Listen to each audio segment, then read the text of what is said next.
G'day there, Mick Meredith here, comedian, musician and podcaster, and I'm doing the opening spot on the Anti-Social podcast. He's coming up in a minute, settle down. If you don't know me, Mick Meredith, I tell jokes and sing songs. I've put out a couple of tunes recently on Spotify, one called Rod, all about my girlfriend's love for another man. Oh yeah, that's funny, we all laugh about it. Another tune about turning 50 called Hitting the Half Century and Growing Old Disgracefully. So check them out on Spotify or whatever platform you listen to. Got some other projects coming up soon. A new song coming out called Where's the Effing Remote Control? I think we can all relate to that. But right now, tune your ears in to the Anti-Social podcast. Cheers, big ears. Hey, welcome back to the Anti-Social podcast, and before we kick into this week's episode, come and join me on Patreon, patreon.com/AndyDowling, the best way to support this podcast, and supports us for only $1 a month. Dirt cheap, set and forget it, and there are additional tiers if you want access to a bunch of free shit. A quick little thanks to the entire freaking list over at Patreon. Let's do it. Thank you very much to Ryan from Adelaide, Adrian from Perth, McG from Sydney, Ash from Deniliquin, Dan from Dapto, Riley from Sydney, the Toyota guys from Melbourne, Lords of the Trident from Madison, Wisconsin, Sean from Oregon in the US, Johnny from South Australia, Zach from Adelaide, Rod from Rayleigh in North Carolina, Matt from Adelaide, Saul from Oxford in the UK, Patrick from Canberra, Liam from Brisbane, Tom from Melbourne, Chris from Sydney, Frank from Untergruppenbach in Germany, Lewis from Ellie Beach, Turner from Armidale, Samantha from Sydney, Brendo from Leighton, Tim from Canberra, James from Brisbane, Bradley from Canberra, Sean from Melbourne, Kurt from Brisbane, Jason from Adelaide, Christian from Canberra, Cole from Port Kembla, Jordan from Bendigo, Steve from the Gold Coast, Blooming Theatricals from Melbourne, Christopher from Pace in Florida, Ben from Cincinnati in Ohio. Come on, Andy, you can do it. Veronica from Adelaide, Scott from Melbourne, Tristan from Melbourne. Bloody hell, I'm falling apart here. Tristan from Melbourne, Gareth from Perth, Chris from Adelaide, Fierce Deity from Hobart, and Glenn from Canberra. Thank you very much, folks. Legends. These people are massive supporters of Patreon. Come and join me over at patreon.com/AndyDowling.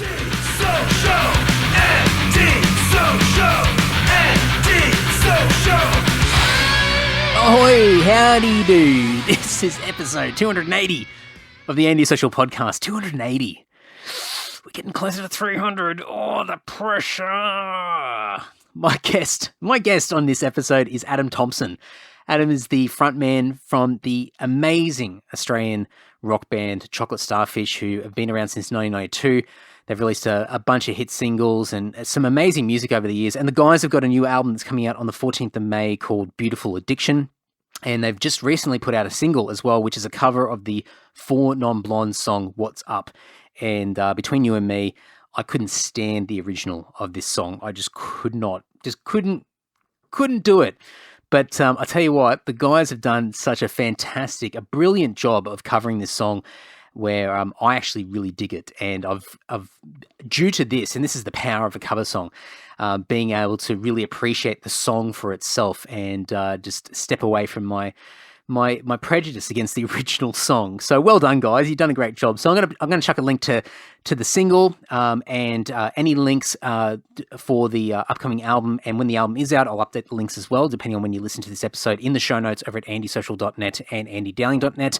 You can go to adamthompson.com and, of course, go to chocolatestarfish.com.au, but everything will be in the show notes. Nice and easy. A fantastic chat with Adam. We cover everything life. We talk about Chocolate Starfish. We talk about all the things he's been doing outside of the band, MUSOMAGIC, MUSIKARMA. Just a really busy guy who has done so many amazing things for so many people over the years. And I got a lot out of this chat myself. I've taken lots of notes. I'm looking at them in front of me here. So enough crapping on from me. Please enjoy this great chat with Adam Thompson. You mentioned earlier today that you had yoga. So I thought that might be a good little icebreaker to kick it off. How long have you been doing yoga for? Look, I've been doing Bikram yoga for about 8 years, and it's become a bit of an addiction and a bit of a something I really look forward to when I'm not, traveling. So I love it, actually, and it's energetic. It sort of suits my A-type personality. I sweat a lot, and it's I guess it's the same form every time, and you get better at some things some days, and other things you go retrograde for a while, but then all of a sudden you have a breakthrough. And I think that's a bit of a metaphor for life in general, and it's it's just one of the tools that I use in my life, and yeah, really love it.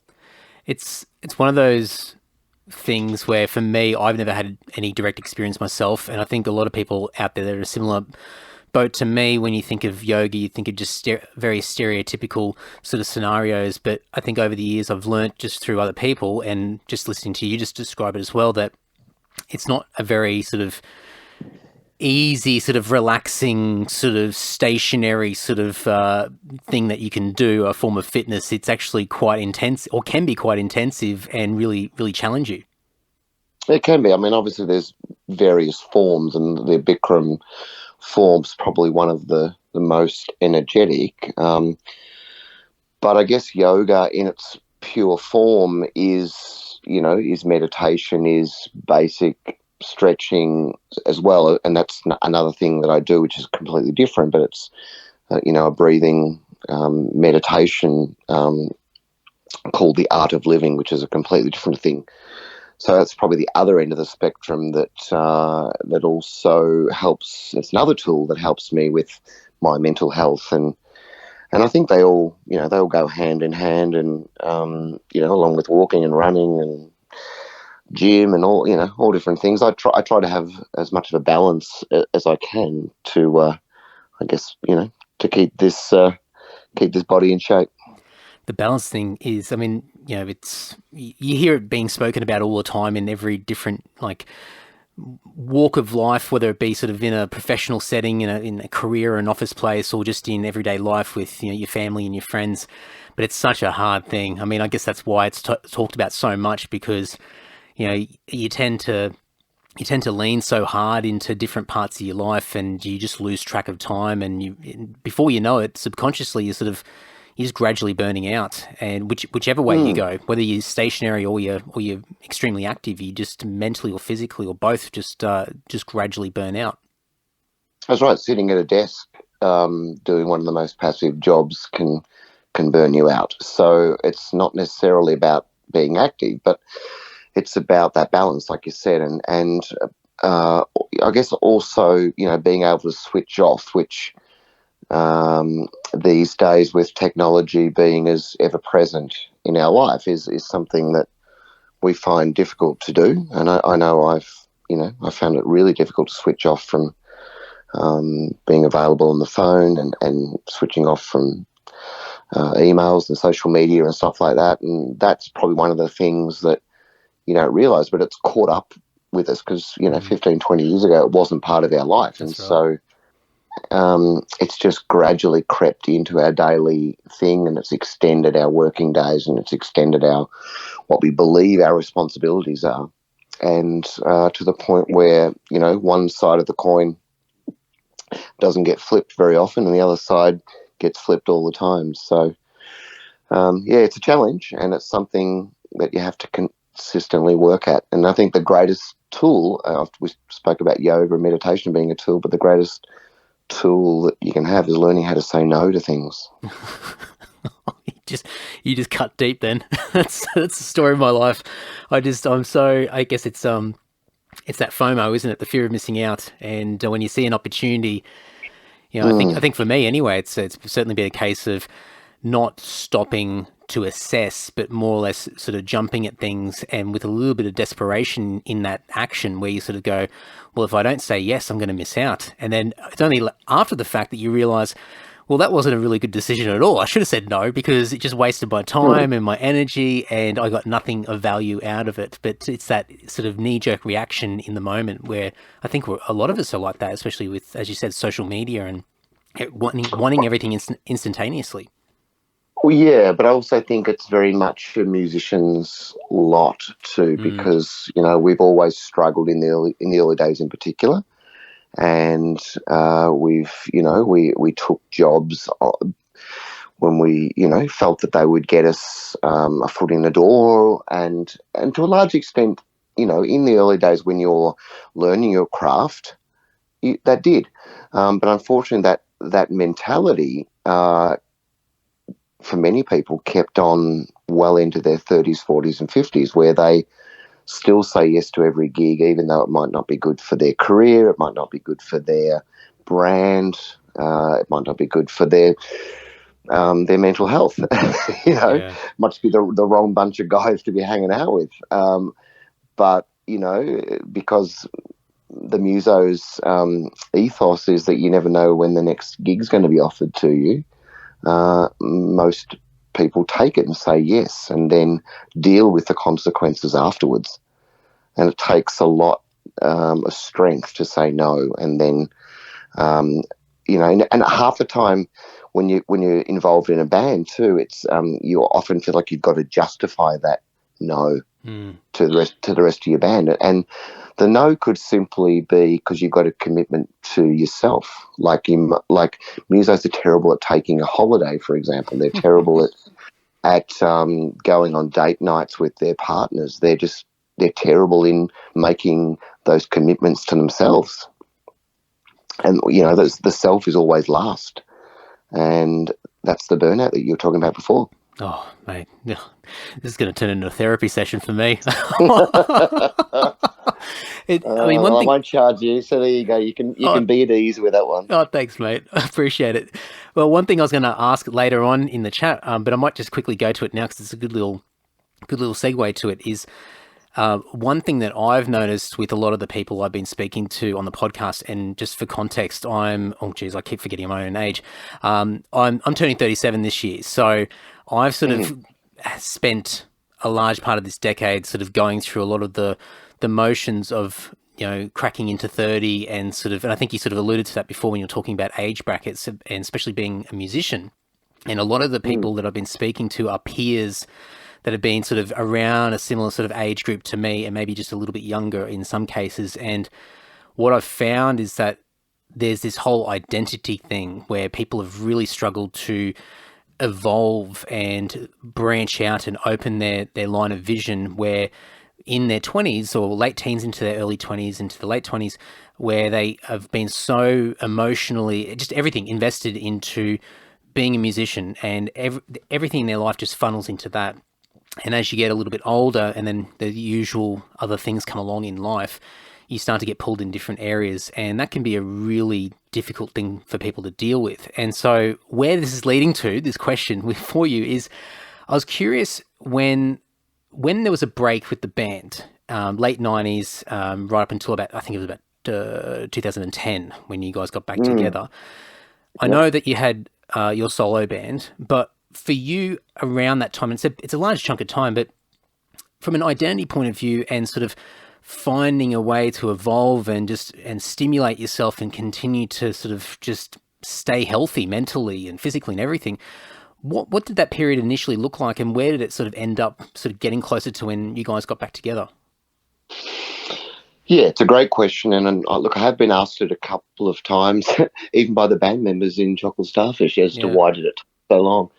And I guess in large part, I probably feel, at least 50% responsible, because without me coming back, it was never going to be a viable commodity again. But you've got to sort of hark back to, why we separated back in 98. And for me personally, and I can only speak on my own behalf, that I desperately needed to find who Adam Thompson was. And I'm not even talking about as a musician here.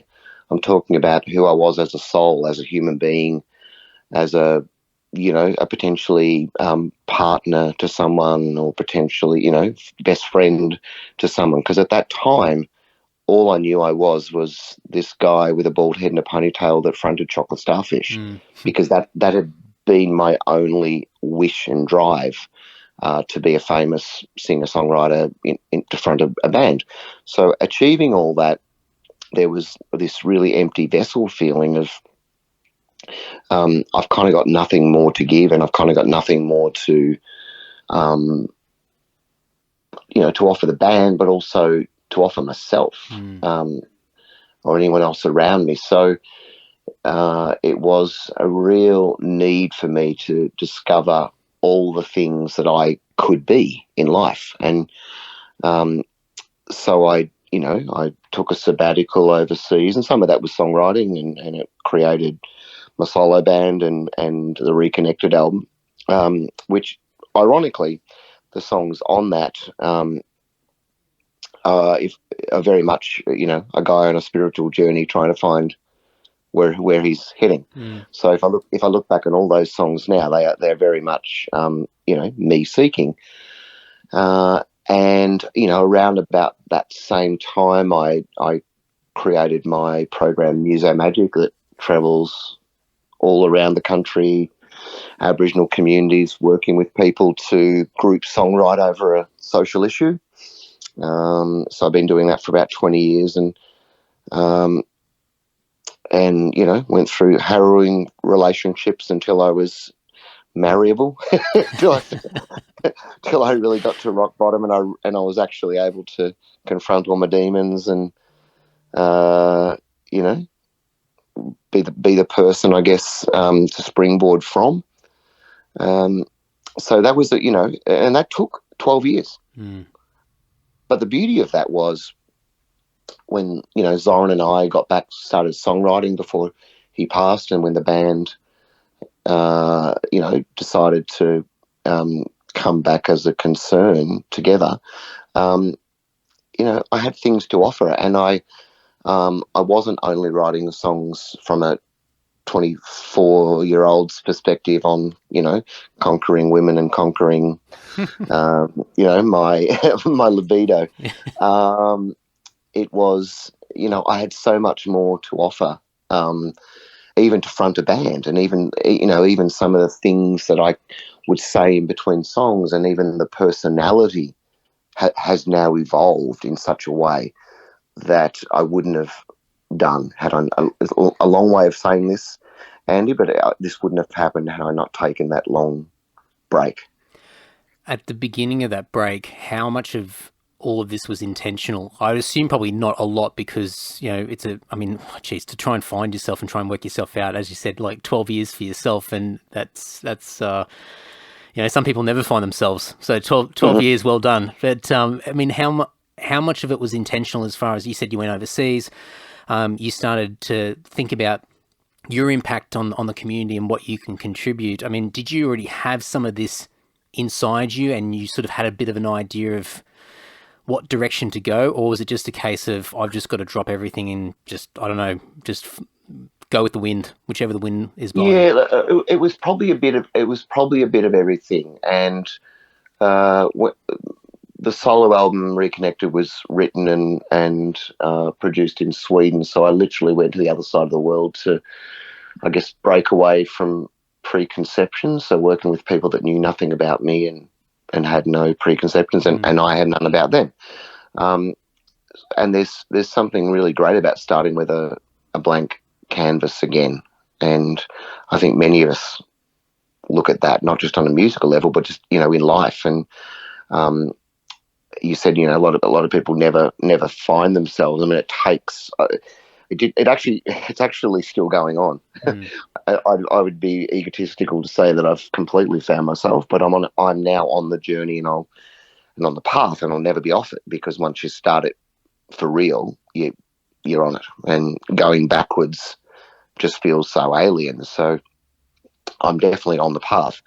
But how much of it was intentional? I mean, things lead to other things. Like I can remember, when reality TV hit, and I felt this real change of energy, because I had started, you know, meditating, and I had started doing all these things back around 2000, and I just felt this shift of energy in that year, and then reality TV hit the screens that year, and I was watching all these promos to the first season of Australian Idol, and, you know, it was just that classic thing of kids crying because they were kind of being ridiculed and mocked for singing out of tune, and at exactly the same time, a good friend of mine who was involved in the National Basketball League, he was taking these athletes out to Aboriginal communities, and he asked me, did I want to go out and sing a few songs to the Aboriginal kids? And I said, I think I can do better than that, because I'd just been emotionally impacted by reality TV's promos, and I went, I want to create something that's the opposite to that, that even if you've never sung, you've never written a song, you've never contributed a lyric in your life, I want to bring people together so they can celebrate an end result that they build up together, and it's, by the people, for the people. So that became the basis of the MUSOMAGIC program, and 20 years on, it's got a TV show on SBS called Outback Tracks. We've got a music centre in Mumbai. I've worked with some of the biggest corporate companies in the world, helping them to poeticize their mission statements. So I've probably had as much success, if not more, in doing that than I have in rock and roll. It's amazing, isn't it? I mean, who would have thought back then, at the beginning, as sort of trying to find that clean slate just to get started again with whichever direction you're going to go, that it would lead to all of this. Yeah, look, the interesting thing, Andy, is that, and I don't even know if you know much about it or if you've read much about it, but because all these tracks, they're usually for the people themselves. It's not, we're not looking for superstars. We're not looking, like Idol profess that they are and all that sort of stuff. In fact, they're just looking for sensational TV. But this is all about breakthroughs for people, and it's about people, sharing a line in a song, or sharing, being able to pitch their voice and match another, and all in this safe environment of working together. And that's why many of the songs you don't really have, or they're never ever going to chart, because they're not made for that reason. They're made as a collective for personal growth, and it's so hard to explain that to people and for people to get it until they've done it. But my believers out there in the program are worldwide. I just know from my own experience with music and how powerful it can be just to discover music, just to, that those early stages of your musical journey where you start to listen to tunes and things, you get the goosebumps and you're like, oh geez, like what's this feeling? And you start to remember words and melodies and things like that. But you mentioned about like the whole sort of reality TV sort of platform and the ridicule and, whatever it takes for good ratings and for people to pay attention.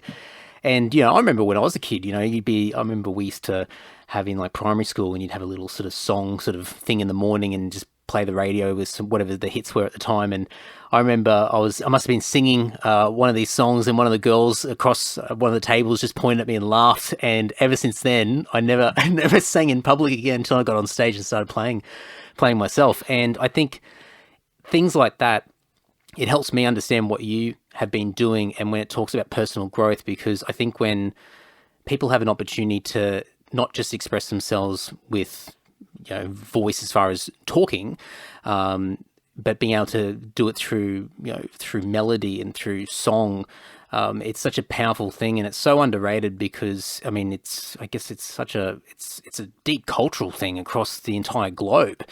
Exactly. And if you look at, and sorry to cut you off, but if you look at Indigenous cultures historically, the tribe always sung and danced together, right? They didn't rate each other in the top 20, in the top 50, right? They just all sung and danced the song lines of their tribal ceremony, right? And it's only I don't even know when it was, but all of a sudden it became an elitist thing. And the joy that, any tribe, whether it's Indigenous of Australia or Americans or South Americans, wherever it might be, and whatever the ceremonial thing was, it could be a funeral, it could be a wedding, it could be a coming of age for a man or woman. They sung with joy and passion, not self-consciously about judgment.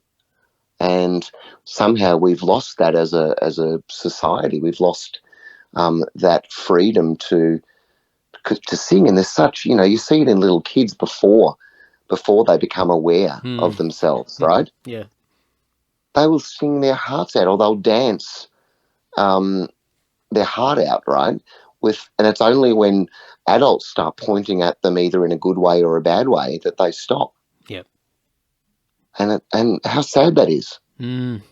Because it's a growth. It's a growth thing that we're cutting off. It's a stream of growth that we're cutting off from people. And it leads into so many other things in life. Like if you hear the stereotypical things that you hear from people sort of in your travels, and someone goes, "Oh, well, I'm not that type of person," or I can't sing, or I haven't got a creative sort of gene in my body, or whatever it might be, and all these sort of restricted sort of statements that people make where they just write themselves off straight away. And it's because they've just over time, as they've interacted with other people and, as you said, like become more aware of the world around them, Yes. that we become more and more restricted in ourselves. We curl up in a ball. And so and then when you see somebody who is the opposite of that, someone that's very sort of, at least an element of them is very much of an extrovert, sort of putting themselves out there, very dramatic and an entertainer or whatever, and you're going to have an element of society that doesn't take it seriously,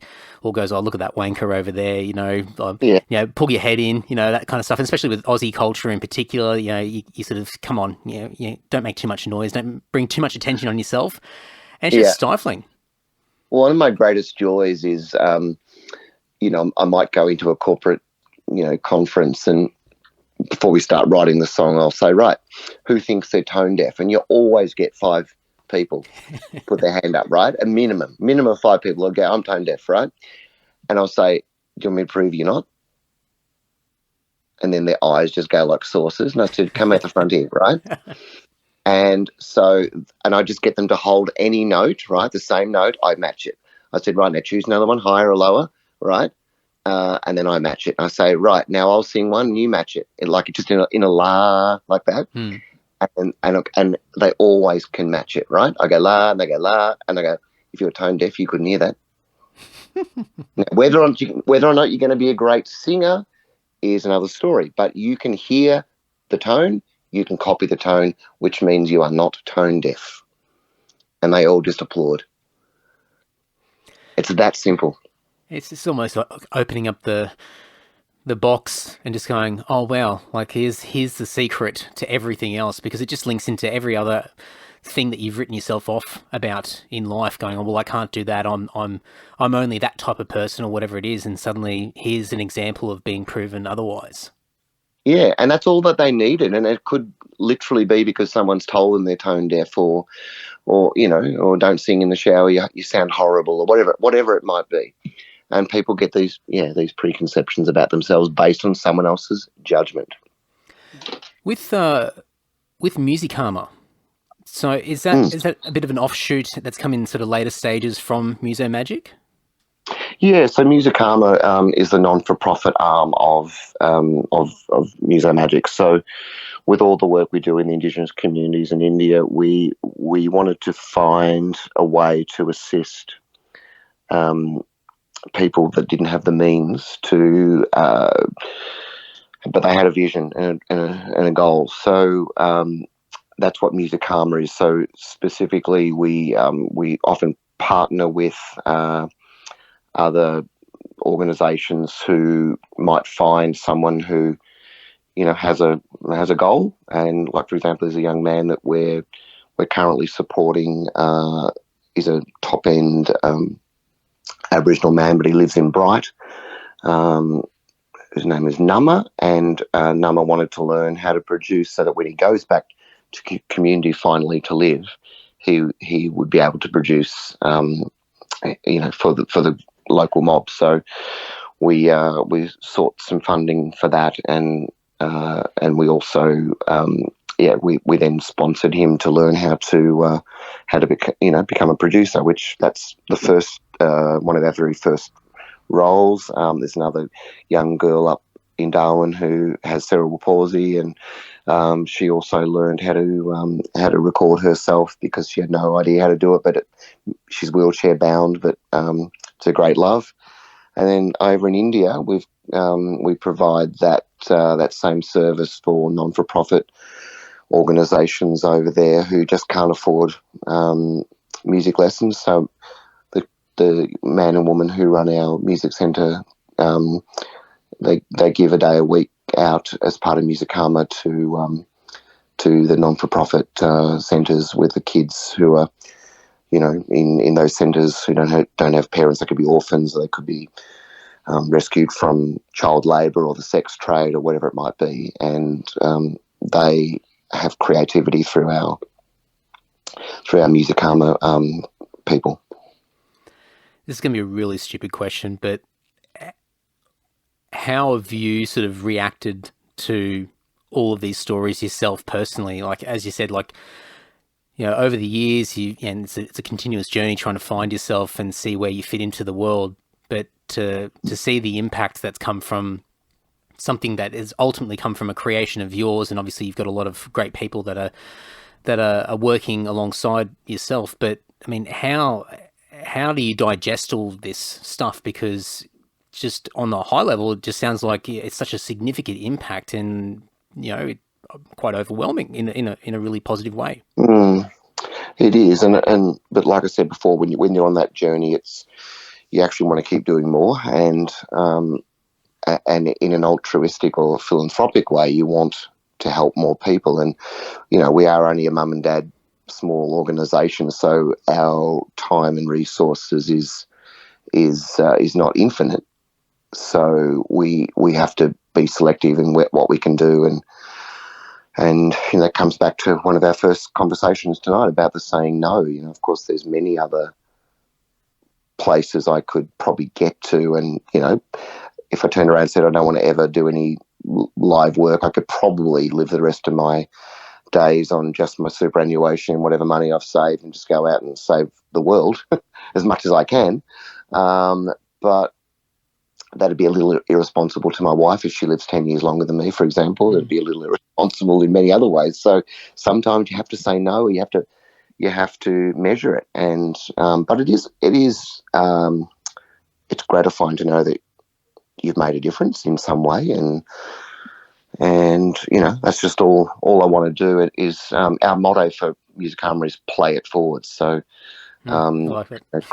creatively just play it forward, and that's so the Indian couple, that's just, in fact, they made me cry one night because I don't know, he's 35 and she's about 28. I said, when are you guys going to have kids? And they said, we're not going to have kids. And I said, why? And they said, well, you've made us realise that there's many other kids in the world that need help, and we think that our role, like yours, is to help as many people as we can. So we know that we're just going to find kids that we can sponsor and help throughout our life. So the tools that you give us, we're going to pass on. And so that's what means the world to me. What an impact. It's incredible. Yeah. I mean, I assume that you must have always had some of this in you right from day dot, where like this, a little bit of this selfless sort of perspective, or wanting to have an impact or a positive sort of impact on other people, whether it just be your own reputation and the way you interact with people, or actually proactively contributing to something. Has that always been there? Look, I think that the turning point or the derivation of that was when Mum died. So I think losing Mum at an early age in my life made me give everything to whatever I did. So I'll always say that I'm not the most talented at things. I'm just the hardest working. So there are probably better singers than me. There are definitely more attractive men than me. But I just feel that I reach my pinnacle because I know that my mum never got a chance to do it. So I guess in some ways I'm kind of doing it in honour of her as well. And just I valued life at an early age, if that kind of makes sense. Yeah, it does. And I valued opportunities at an early age. So I was never scared of hard work, and nothing frustrates me more than hearing a muso go, oh, let's just do the songs and get out of here and just take the money and run. I'll never do that, right? I'll never, ever do it. And I can't do it. It just doesn't fit in my psyche to do it. So whether that's the charitable arm of my life, or whether it's, the band or anything I take it on with 100%, and I give everything that I've got in the moment. And if I can learn to say no to some things and just keep that focus to that 100% on whatever project I've said yes to, the rest of the life should be pretty good. And it must be a lot easier these days because you have some clarity or better clarity of the direction that you want to go versus probably a couple of decades ago or more, where you were still probably looking in several different areas and not quite knowing where to turn. Yeah, look, I couldn't agree with you more. And I think having a stable marriage and or partner, and having someone who allows me to be me is something that I'll never take for granted. Melissa, my wife, is incredible, and she just allows me the freedom to grow in whatever direction I want. And sometimes that comes with mental health breakdowns, and sometimes it comes with insecurities and a whole range of things. But she's always there by my side, and it's something that I hope I've earned karmically. Because somehow having her by my side has made every decision I make in life just a lot more enjoyable and better. Yeah, I can relate from my side. About 4.5 years into marriage, and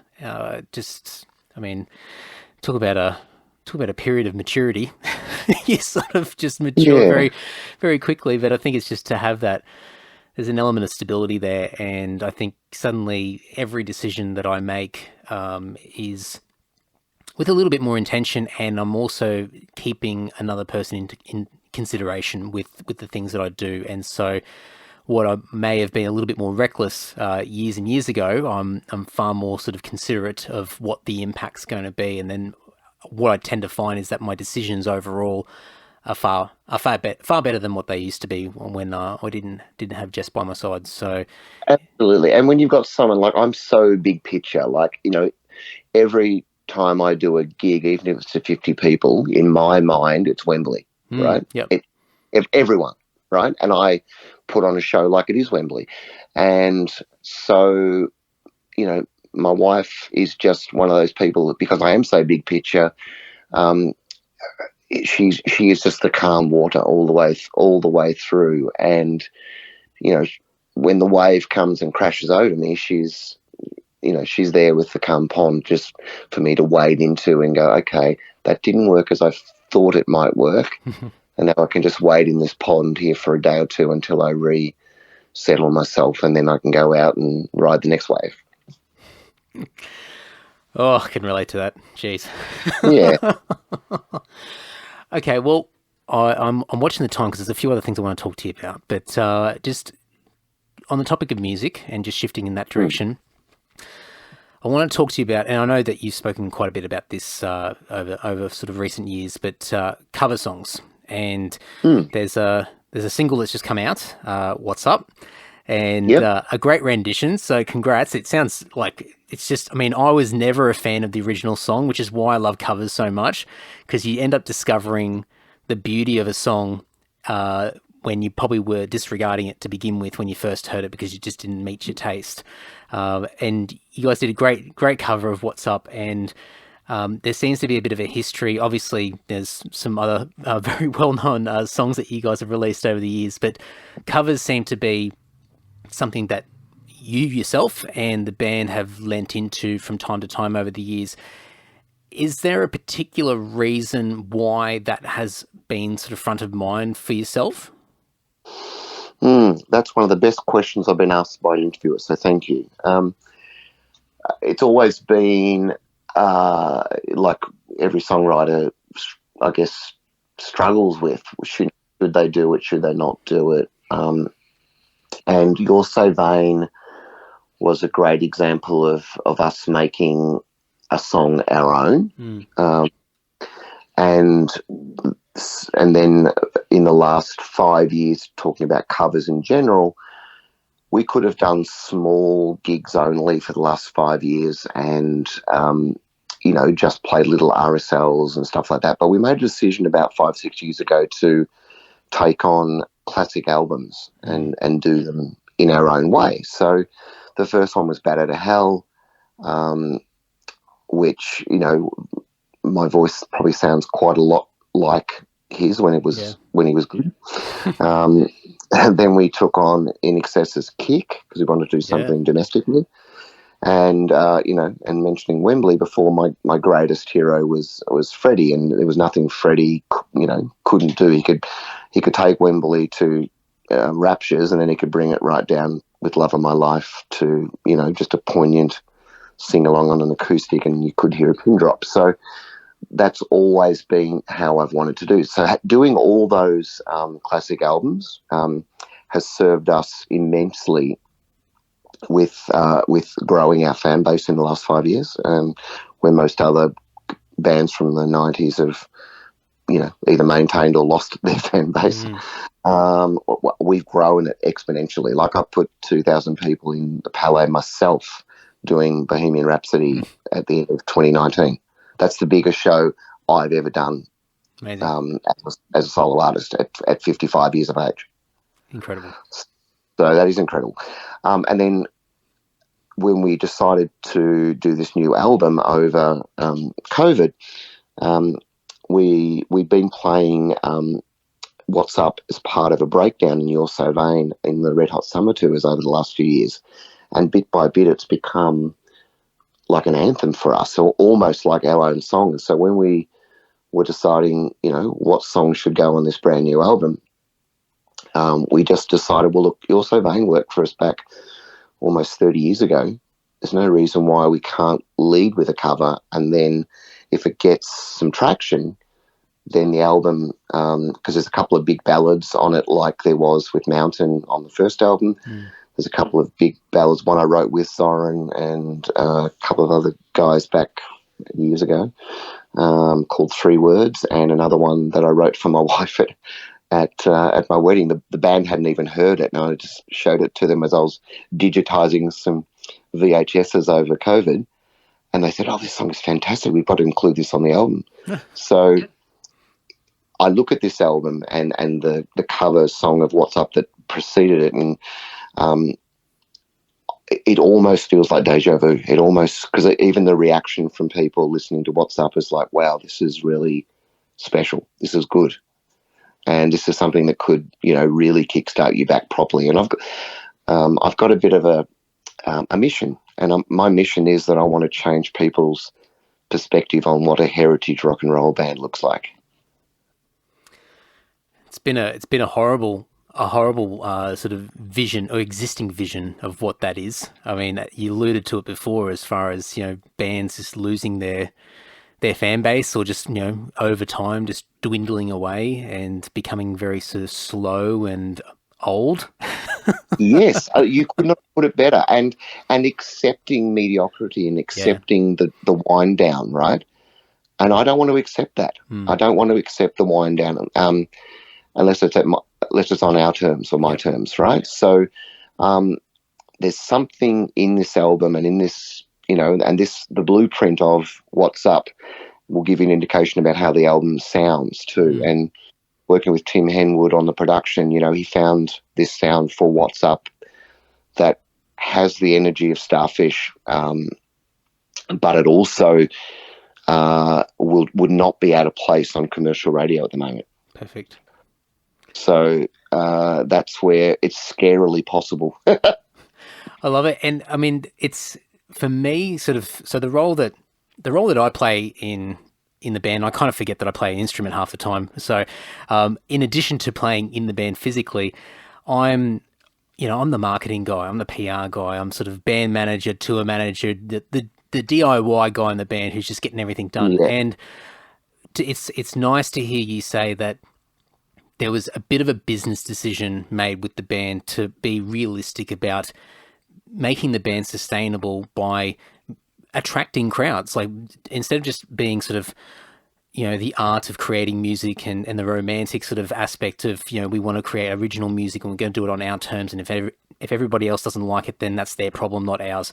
You're sort of looking big picture, as you said before, and thinking, well, let's do something that's going to make sense on paper and is going to help the band, and then that leads into other opportunities as well. So it's nice to hear you say that, because I think a lot of musicians would be scared to say that and be sort of thinking, oh, you know, it's just the love of the music, and then that's it. When, you know, we're all that's a big problem that we have with a lot of musicians as well, is that there's obviously an art, there's creativity, and it's very, you know, it's emotionally driven, but ultimately it's a living, and it has to be a business. There has to be a business element to what you're doing. It has to be sustainable, but you know, your brand as well, for example, is paramount. And I don't know if you follow us on socials, but I'm really really careful about what I put up. I really want to make sure that it's eye-catching, but it's real at the same time.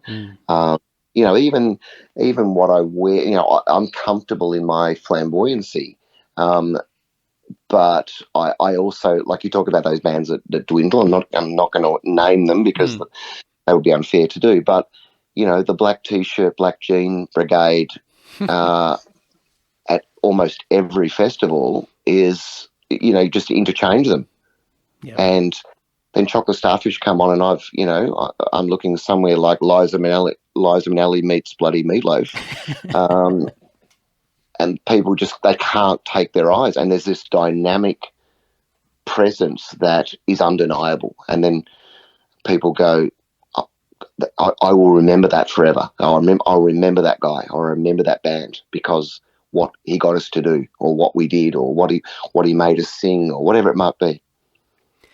I would assume that obviously there's been people that have come and gone in the band over the years, but for you personally, and probably for the other guys as well, was there a conscious effort to try and create individuals in the band? So yourself, obviously, you're the front guy.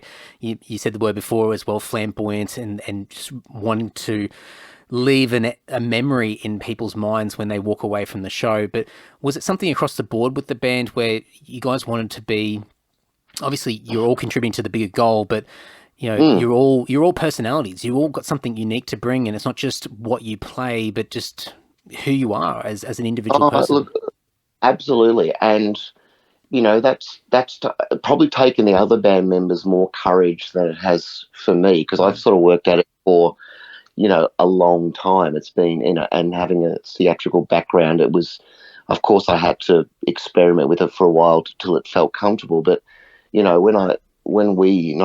was actually our drummer, Darren, who said, look, I think we should wear white, right? Now, he was okay with that, but, you know, some of the other guys really struggled with wearing white, you know, in that last tour we did. And it's just, you know, everyone, even Norm, our piano player, is a really reserved kind of guy, but bit by bit, he's now got the poetic license to just, you know, put on his part of the show, you know, on the keyboard now, and it works. It really, Johnny, the bass player, you know, he's the big rig, and he's got his tattoos and he's, you know, sleeveless jackets and stuff, and he's, you know, he's the man on the bass. So it's, yeah. And then, of course, we, you know, now that Zoran's passed, we've been fortunate enough to have Zachy Zedras play with us for the last few years, and Zach has added an energy that sort of meets mine, and it's just great.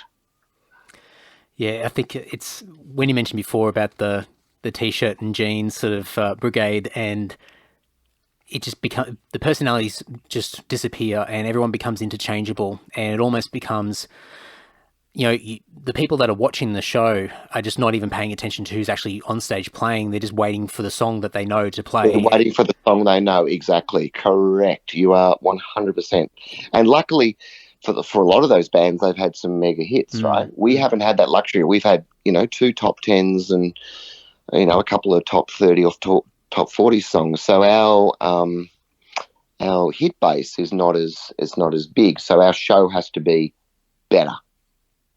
Our show has to be great, and so that, you know, even our mediumly known songs. Like I find myself teaching people new songs at a festival, which, you know, is pretty much unheard of.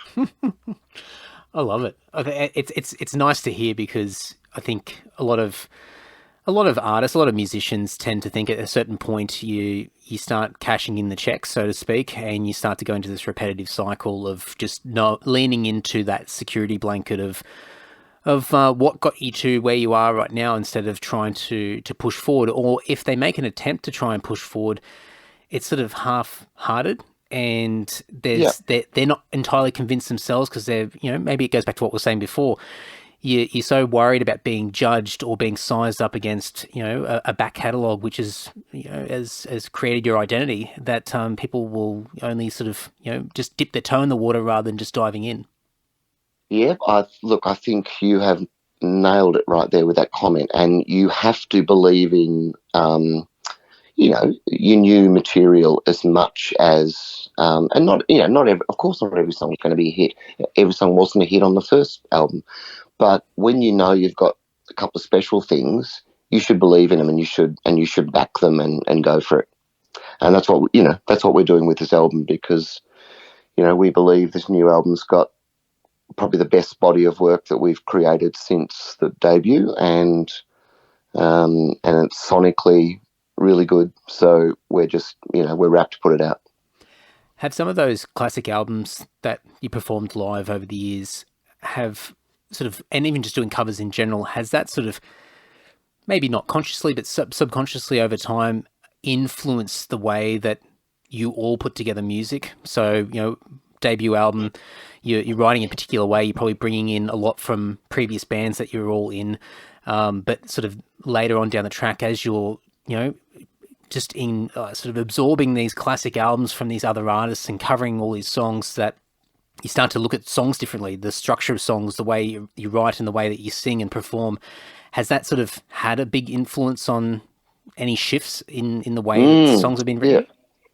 Yeah, look, it has. And if anything, it gives you almost like a subconscious poetic license to do it. Like you start playing with things because it worked in that song, in that classic album but you're not even aware, but all of a sudden you'll do a melodic shift that isn't part of your normal DNA or what you've done, right? Or you'll do in the case of this album, a sonic production that perhaps you've got to sit with for a while, and that's what the pandemic allowed us. It allowed us, the first time since 1994, the chance to sit with our songs and the sound and really, listen to it and assess it and be brutally honest with each other and go, no, I think it could be better. I think that that's not what we're after here. And then, find the resolution because you had time. So, yeah, honestly, believing those classic albums did certainly have an influence. Even, for me, even doing the In Excess Kick album, Michael was kind of an understated singer compared to Freddie and Meatloaf, for example. And so I'm always one to have some pretty big notes in all my songs, almost, So in this album, there's, I know there's at least two or three where the jumps and the melodic, the outros, for example, aren't as full out of word crazy as what my DNA would tell me I have to do. And I think that's just a learning experience and feeling it to go, okay, this actually can be a little more understated, but it's a really good melody, so trust it and go with it. It's exciting. I love listening to sort of, that context around sort of the lead up to a release. And obviously, with the band, like there's such a legacy there and it's spanned over such a long period of time. And although you said maybe not as many hits as some of the other bands that are doing the circuit still, but still, I mean, what a legacy to still have, and to have so many people that identify with the band, and to still have the audiences that you do, and sort of getting to this point now where, I know the feeling of being sort of on the verge of releasing new music and how exciting it is. But it just listening to you talk about just the past several years and sort of leading up to now, and it just sounds like maybe circling right back to the start.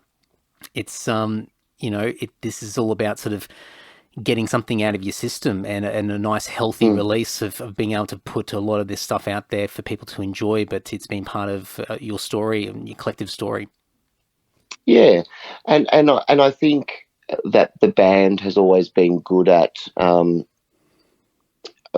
selling what we sell, and but I mean that in a way that it's not meant to be sale for sale's sake.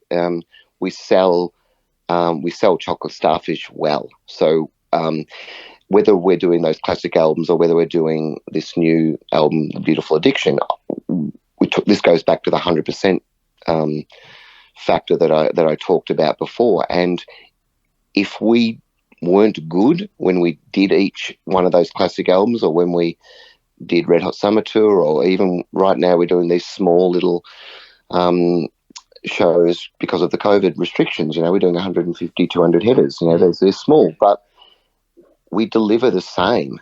And that probably goes back to that thing of everything almost being Wembley. If we missed the mark, people wouldn't keep coming back. Yeah. And I can't remember the last time of course we'll miss the mark with small things like, we'll micro assess our gig and go, oh, look, I don't, that probably wasn't the right song to do here, or probably, Adam, you spent maybe too long out in the audience and we didn't know where you were and we couldn't finish the song. Those to me, they're micro things that we should assess, right? Yeah. But no one can ever question Starfish selling Starfish, because when we get up on stage, we're there and you'll remember that we were there. That's it. It's that conviction, not that half-hearted approach where you go, oh, well, we're going through the motions. We're here for a reason, and yeah.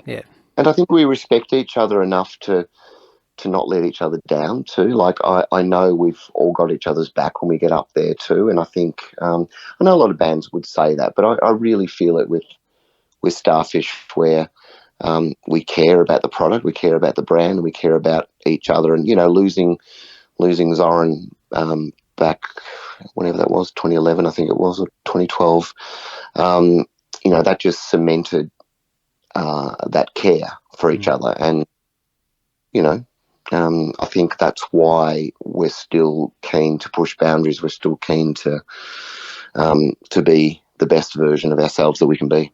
I love it. I'm going to listen to this album with a new lens over it, and I'm looking forward to having this chat in the back of my mind as I'm digesting everything. It's exciting. It's really great. So 14th of May, it's out? Yeah, 14th of May we're looking to release, and we're going to have in June 2 nights. Where are you based, Andy? I'm in Sydney. You're in Sydney. Okay, so we're going to have 2 nights in Melbourne for mega fans and also media. We're doing 2 nights in mid-June. So I will let you know that in case you want to come down and watch we're doing the album start to finish. We're going to record it for a bit of a doco video and audio, so for a live recording. Well, I just think my arm got twisted right then. Oh, it's exciting and it's good. I mean, it sounds like there's a real game plan around the album as well, going back to a bit of that business talk and it's, as you said, you got those similar feelings from many years ago, and so it's a case of, well, here's an opportunity. Let's do everything we can to seize it and run with it. Yeah, it's not just another record for us. It feels right. So I'm pretty excited by it, and I hope all the listeners will see it as a really fresh take on who we are, and but a quality of song that'll become part of Starfish fans' collections for years to come. Love it. Well, for everybody listening, I'm going to put a bunch of links in the show notes for the episode. So obviously all the social media pages for yourself and the band and the single, and then once the album's out, I'll update all the links so people can check out the album as well. But Adam, thank you so much. What a top chat. It's been awesome just connecting with you and learning more about you. Thank you, Andy. It's been my pleasure, and it's great to be asked some questions by a well-researched interviewer, and it's been my honour to speak with you. All right, go to the show notes over at andysocial.net or andydowling.net. Go and click through on your podcast player as well. In the description, there should be a bunch of clickable links in there. And discover or rediscover Adam's world and Chocolate Starfish and all the things that we spoke about in this chat. So you can go to adamthompson.com, of course, chocolatestarfish.com.au. The band and Adam are on the social, so I'll have all those links in the show notes. I'll put stuff to MUSOMAGIC, MUSIKARMA. I'll have the link for What's Up, for the single What's Up. And when the album comes out for Beautiful Addiction, I'll update the links as well, so you can pick up a copy of the album and check it out as well. But everything that we discussed will be in there. If I miss something, go and give me a little clip across the back of the ears and say, Andy, come on, pick up your game. Go and update those show notes. But everything should be in there. But an amazing chat, and what an iconic figure in Australian music, and what a lovely guy. So I got a hell of a lot out of that, and hopefully you guys did too. Now, before we wrap it up, of course, a little bit of housekeeping. patreon.com/Andy Dowling. It is the best way to support this podcast. If you listen to, let's say, more than 2 or 3 episodes, and look, we're up to 280 now after 5.5 odd years of doing this show. And if you've listened to more than a handful of episodes, I would love for you to consider coming over to Patreon and supporting from only $1 a month. You know, I'm really looking for $1 supporters. $1 a month is nothing. It is nothing. But when I get a lot of you guys, it's amazing. It's so good. But putting the money side, which obviously helps with keeping the podcast running and firing on all cylinders, or 4 cylinders. I was just going to say 4 cylinders, but we could have 6 or 8 or whatever on all cylinders. The validation and having you guys backing me, backing your mate Andy and his little old podcast here is just absolutely, it's the energy that you need. It's the fuel that you need. It's just absolutely fantastic. So consider going over there, patreon.com/Andy Dowling. A massive thank you to all the supporters that are over there. And if you want access to a bunch of free stuff, and a weekly Patreon podcast as well that comes out every Tuesday morning, 6 a.m., then there are some additional tiers there to get access to that stuff as well. So go and have a look. Go and check it all out. If you've got any questions, hit me up. Hit up your mate Andy. I'll be able to field them for you. And hope you stick around over at Patreon. And I think that's about it from our side. I'm trying to think of when this comes out. Funnily enough, in this chat with Adam, we're talking about cover songs. And as you guys and gals and everybody that's familiar with myself and our band Lord, we've got a covers album that's coming out on the 2nd of April this year. And that'll be available over on our Bandcamp page and on the streaming services. Definitely go and pick up a copy on pre-order. We've got a limited edition CD run that's hand-numbered to 500 copies worldwide, and that is on track to selling out before release date. So please don't snooze on that if you've been umming and ahhing over it. Definitely go over there. So that's lordofficial.bandcamp.com, and the usual links will be in the show notes along with everything else in there. So it's nice and easy. If you get lost, let me know, and I'll hold your hand and guide you over there. But looking forward to getting that out, and it was super cool to talk to Adam and talk about him and the band they've just totally embraced, covers and paying tribute to these amazing artists that they've all admired themselves. And we've certainly done the same with what we're doing. So we're looking forward to releasing that covers album on the 2nd of April as well. So make sure you pre-order. There are some additional bundle packs and things there, and if you want all 23, that's 23 covers. If you want all 23 covers plus a 2-hour podcast with Tim and myself dissecting every single song, talking about the stories from behind each of the songs on the release, then you'll need to get that from Bandcamp. That's exclusive to Bandcamp, and there will be a limited track listing available on the streaming platforms as well. So if you just like the streams, that's cool, but you won't get all 23 tracks. So consider that and go and check it all out. But that's enough. That's enough crapping on from me. I think that's enough housekeeping for one episode. Next episode, I have no idea. I think this is a running theme for me. It's almost like just pulling names out of a hat. I've got a bunch of people I've recorded, some amazing people, and let's all be surprised. Let's just do that. So until next episode, folks, take care and ta-ta.